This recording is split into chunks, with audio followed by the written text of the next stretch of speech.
Hey guys, it's Mrs. Lesher. Wanted to make some Super Bowl snacks because we're all Eagles fans and we're ready for this big game this weekend. So our first one is buffalo chicken meatballs. I'm gonna do these gluten-free for my gluten-free friends, but you can definitely use breadcrumbs in these as well. So the first thing we wanna do is we wanna take our ground chicken and we're gonna open the package and put it into our mixer. You can do this with just a bowl and a wooden spoon if you'd like, but since we have the mixer, we'll use it. All right, the next thing we're gonna put in our bowl is some chopped up celery. We're gonna cut this up really, really fine. Next, we're gonna add in our hot sauce, and we wanna put about 1/4 cup of hot sauce. We can always add more later on.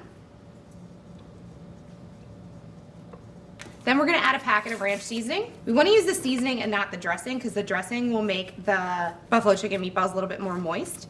That way they won't be as easily put together, so we want to make sure that we use the packet. Then we're going to put about 1/2 cup of either breadcrumbs. I'm going to use almond flour. Next we're going to add some cheese.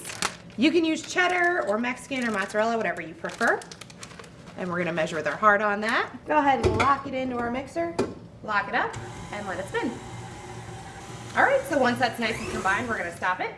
Now our test here is going to be to see if they can hold their shape, okay, which they look like they will. So now we can go ahead and take it off.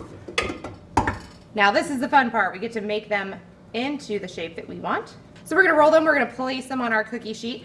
Fun fact about tinfoil, one side of the tinfoil is dull and the other side is shiny. The dull side is non-stick and the shiny side locks heat in. So we wanna make sure that our dull side is the one that's up so that these don't stick too much to the cookie sheet.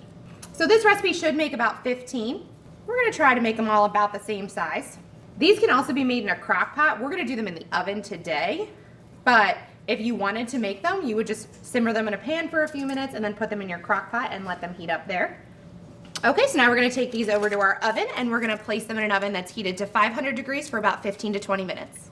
Okay, so our meatballs are all done. We can either drizzle these with some ranch or blue cheese, put some chives on top, or just serve them with a side of ranch or more hot sauce if you're feeling spicy. On behalf of RCTV and Springford, we want you to always remember to wash your hands and clean all surfaces when handling food. And always, go Birds!